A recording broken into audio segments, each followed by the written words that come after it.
Dictation start होगा 5 second बाद। Start.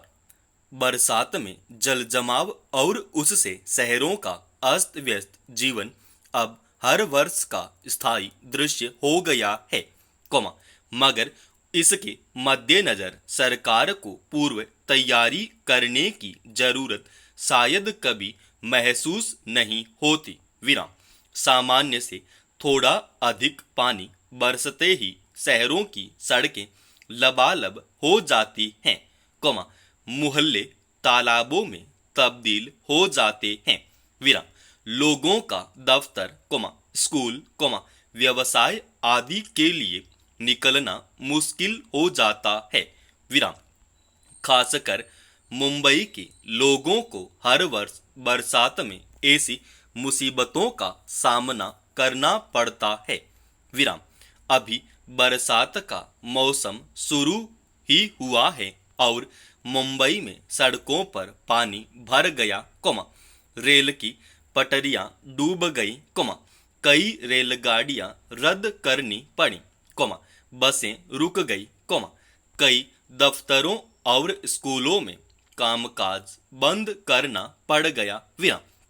यहाँ तक कि सोमवार को महाराष्ट्र विधान मंडल के दोनों सदनों का कामकाज स्थगित करना पड़ गया। विराम। भारी बारिश की वजह से समंदर में ज्वार उठने के संकेत दे दिए गए। विराम। बरसात का असर रोजमर्रा इस्तेमाल होने वाली चीजों पर भी पड़ता है। विराम। अक्सर इस मौसम में फलों, सब्जियों के दाम इसलिए आसमान छूने लगते हैं कि माल ढुलाई में बाधा आती है। विराम। जिन इलाकों में भारी बरसात होती है, वहां फसलें चौपट हो जाती और सब्जियों का उत्पादन घट जाता है। विराम। दिल्ली में बारिश की वजह से थोक मंडियों में सब्जियां नहीं पहुंच पाने से लोगों को ऊंची कीमत चुकानी पड़ रही है। पैरा। हर वर्ष बरसात में जल भराव को लेकर विधानसभाओं में उठाए सवाल जाते हैं, लोग सड़कों पर उतरकर आंदोलन करते देखे जाते हैं। विराम। हर बार आश्वासन दिया जाता है कि जल निकासी की व्यवस्था दुरुस्त कर ली जाएगी, मगर स्थिति फिर भी जस की तस बनी रहती है। विराम। पिछले वर्ष दिल्ली में बाढ़ आई और यमुना उफन कर लाल किले तक पहुंच गई, तो काफी शोर मचा था। विराम। तब दिल्ली सरकार ने कहा था कि हरियाणा ने बिना चेतावनी दिए पानी छोड़ दिया, इसलिए यह समस्या उत्पन्न हुई। विराम। इस वर्ष दावा किया गया था कि पिछले वर्ष जैसी समस्या नहीं आएगी। विराम। मगर पहली ही बारिश में जिस तरह कई इलाकों में जल जमाव देखा गया, उससे लगता नहीं कि समस्या का समाधान हो गया है। पैरा।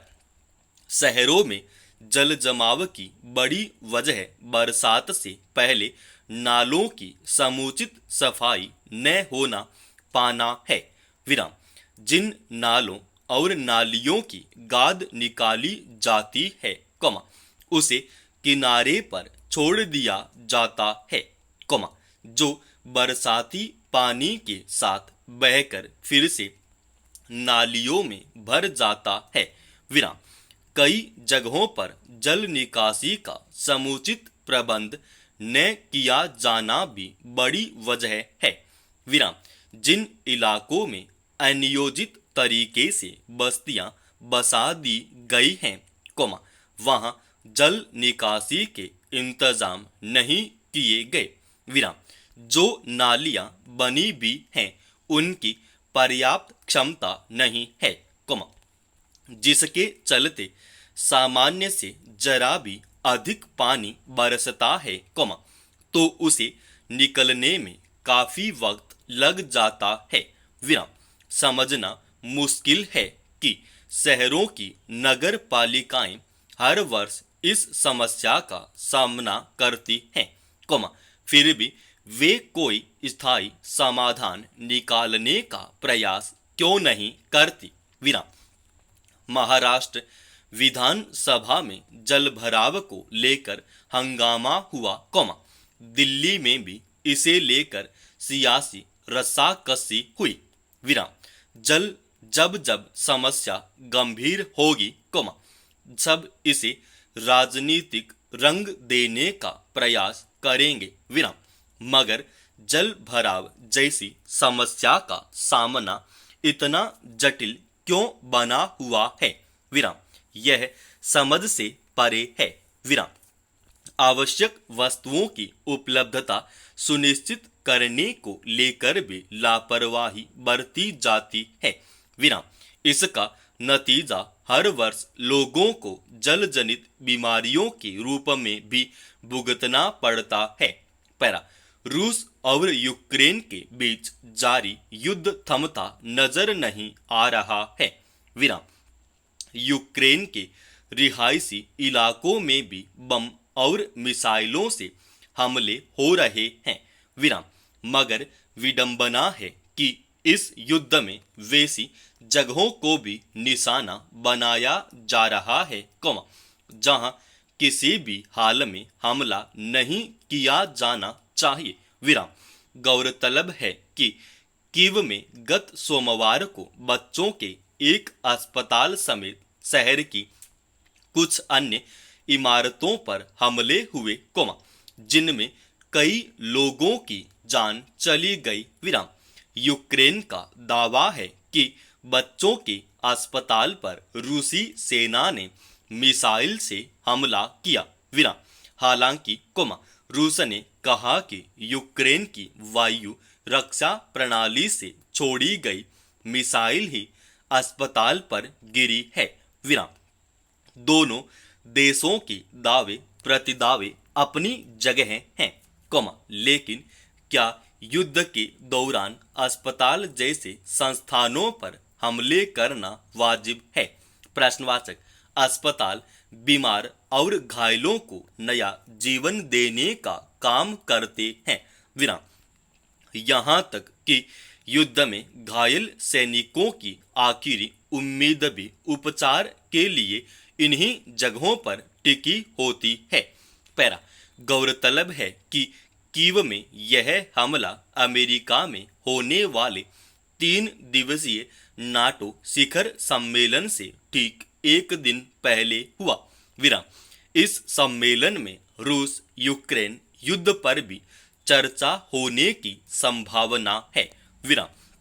यूक्रेन में युद्ध के दौरान आम नागरिकों के हताहत होने का अंतर्राष्ट्रीय मानवाधिकार संगठन भी कड़ाई से विरोध कर रहा है। विराम। उसका कहना है कि युद्ध में मानवाधिकारों का घोर उल्लंघन हो रहा है। विराम। संयुक्त राष्ट्र चार्टर और जेनेवा समझौते के अनुसार युद्ध के दौरान आम नागरिकों और रिहायशी इलाकों, खासकर अस्पतालों और पनाह गाहों पर जानबूझकर हमला करना प्रतिबंधित है। विराम। ऐसी कार्रवाइयों को युद्ध अपराध की श्रेणियों में माना जाता है। विराम। सवाल है कि क्या युद्ध के दौरान इन अंतर्राष्ट्रीय नियमों का पालन सुनिश्चित किया जाता है। प्रश्नवाचक। जिन देशों ने मिलकर ये नियम तय किए हैं, अगर वे खुद इनका ख्याल नहीं रखेंगे तो भविष्य में भी इस तरह की कवायदों का कोई औचित्य नहीं रह जाएगा। विराम। अंतरराष्ट्रीय स्तर पर कायदे कानून बनाने का मकसद वैश्विक समाज की सुरक्षा और बेहतरी पर केंद्रित होता है। विराम। मकसद तभी सफल हो पाएगा, जब तमाम देश आम सहमति से हुए फैसलों का सम्मान करेंगे। समाप्त। दोस्तों, इस डिक्टेशन का पीडीएफ फाइल आपने Telegram channel study with HP Swami पर डाल रखा है।